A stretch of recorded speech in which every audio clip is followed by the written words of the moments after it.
काला साया। यूं तो बनारस घाट अपनी खूबसूरती के लिए बहुत प्रचलित है, पर घाट के किनारे कई राज लिए बैठे हैं। ये कहानी शुरू होती है बनारस के घाट के पास बने ममता निवास से, जहाँ प्रिया लाल जोड़े में ममता के घर उसकी बहू बनकर आती है। आओ आओ बहू, घर को अपने पैरों से पवित्र करो। ममता घर की दहलीज पार कर ही रही होती है कि अचानक एक बहुत गंदी सी बास पूरे घर में फैल जाती है।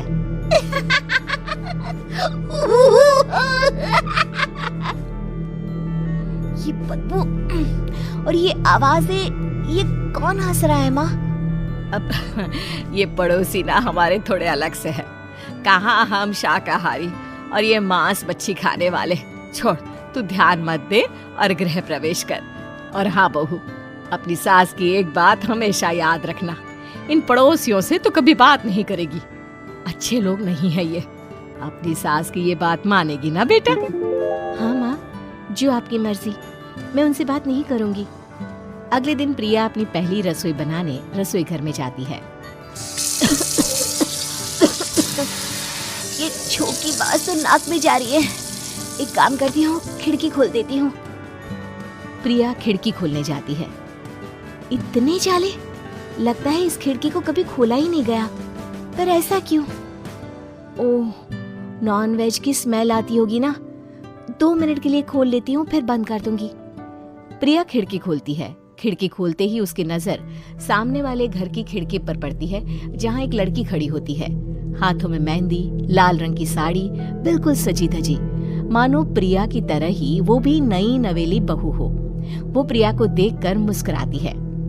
हे भगवान, माँ ने तो इनसे बात करने को मना किया था। प्रिया फौरन ही खिड़की बंद कर देती है और तवे पर चढ़े रोटी की ओर देखने लगती है, पर वहाँ रोटी न होकर मछली पड़ी होती है। ये क्या? पहली ही रसोई में इतनी बड़ी गलती। हे भगवान, अब मैं क्या करूं? प्रिया बहुत डर जाती है और फौरन रसोई की सफाई करने और फिर सभी के लिए खाना बनाने लग जाती है। जब वो सबको खाना परोसती है, सब तो ठीक है, मैं बेकार में चिंता कर रही थी। हे भगवान, ऐसे ही बस अपनी कृपा बनाए रखना। रात के वक्त जब सब सो रहे होते हैं, तब प्रिया को पायल की आवाज सुनाई देती है, जिससे उसकी आंख खुल जाती है। ये पायल की आवाज कहाँ से आ रही है? प्रिया उठकर उस आवाज के पीछे छत की सीढ़ियों तक जाती है। तभी उसे बच्चे के रोने की आवाज आती है। प्रिया छत पर जाती है तो क्या देखती है? वही लाल साड़ी वाली लड़की अपनी गोद में एक नवजात बच्चे को घुमा घुमा कर सुला रही है। तभी प्रिया की नजर उसके पेट पर पड़ती है। ओह गॉड, ये तो प्रेग्नेंट भी है। सुनिए, बच्चा सो नहीं रहा है क्या? मैं कुछ मदद करूं? नहीं नहीं, आपके घर वालों को अच्छा नहीं लगेगा, मैं संभाल लूंगी। स्नेहा की गोद से बच्चा हाथ मारकर प्रिया की गोद में आने को छटपटाने लगता है। दोनों घर अगल बगल में बने होने के कारण प्रिया उस बच्चे को गोद में ले लेती है। प्रिया के पास आते ही वो सो जाता है। बच्चे का वो स्पर्श रात भर प्रिया भूल नहीं पाती और अगली सुबह वो छत पर कपड़े सुखा रही होती है। तभी उसे एक औरत इशारा करके बुलाती है। स्नेहा कह रही थी बाबू तुम्हारी गोद में आते ही सो गया।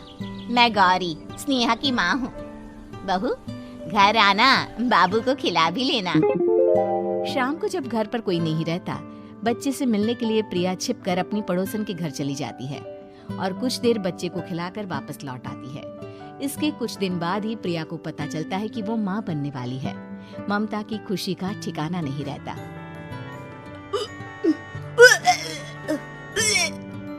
माँ जी, पता नहीं क्यों उल्टी आ रही है। प्रिया भागती हुई वॉशरूम में जाती है तो हरे और लाल रंग की उल्टी करती है। उस उल्टी में से कीड़े निकलते हैं। ये क्या? खून और ये कीड़े! माँ! माँ! प्रिया की आवाज सुनकर ममता दौड़ कर आती है, पर बेसिन में कुछ नहीं होता। प्रिया हक्की बक्की रह जाती है। ये सब क्या हो रहा है? प्रिया घबरा जाती है और अपने कमरे में जाकर सो जाती है। डर के कारण वो इतनी थक जाती है कि उसकी आंख लग जाती है। तब उसे ऐसा लगता है उसके पेट पर मानो कोई बैठा हुआ हो। कौन हो? प्रिया के पेट पर एक 5 महीने की बच्ची बैठी हुई थी, जो बुरी तरह जली हुई थी। माँ, तुम ही मुझे लाई ना अपने पेट में। मैं तुम्हारी माँ नहीं हूँ। कौन हो तुम? माँ, देखो मैं जल गई बुरी तरह से। 6 महीने पेट में रहने को भी मुझे नहीं मिला। सहला दो ना माँ। बचाओ, बचाओ, माँ। ममता दौड़कर कमरे में आती है। प्रिया की बातें सुनकर वो सब समझ जाती है। तू कहीं बगल वाले घर में तो नहीं जाकर आई ना बहू? मुझे माफ कर दो, मैं गई थी माँ। उस घर में सब मरे हुए हैं बहू। कई साल पहले स्नेहा उस घर में बहू बनकर आई थी। कुछ ही दिन में वो एक बच्चे को जन्म देने वाली थी। पूरा घर बच्चे के आने की खुशी में खोया था कि एक दिन अचानक उस घर में आग लग गई। सब बुरी तरह जलकर मर गए।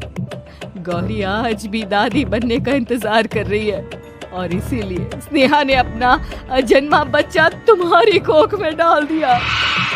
ममता ये कह रही होती है कि पीछे से उसके पैरों को एक बच्चा पकड़ लेता है। दादी, दादी। माँ, स्नेहा की गोद में यही बच्चा था। ये बच्चा कौन है फिर? तेरी मौत है। तेरी भी दादी। जिस चीज का ममता को डर था वही हो गया।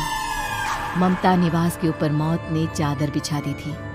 प्रिया का पेट ऐसे बढ़ जाता है मानो 9 महीने का हो। 2 हाथ उसके पेट से बाहर निकलते हैं। बहू, संतोष को फोन कर, किसी पंडित जी को बुला बहू।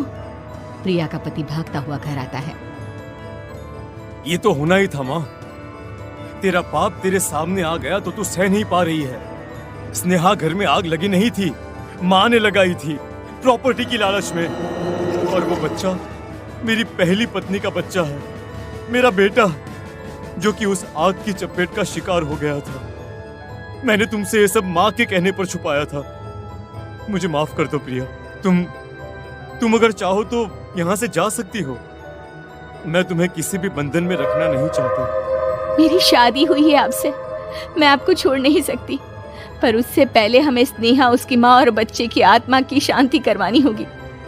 संतोष और ममता गौरी के घर जाते हैं। अंदर सब कुछ जला हुआ होता है। जमीन पर जली हुई लाशें बिखरी हुई थी। ममता रो रो कर अपने करने की माफी गौरी से मांगती है। प्रिया स्नेहा के घर वालों का अंतिम संस्कार करवा देती है और ममता निवास फिर से आत्माओं के साए से मुक्त हो जाती है।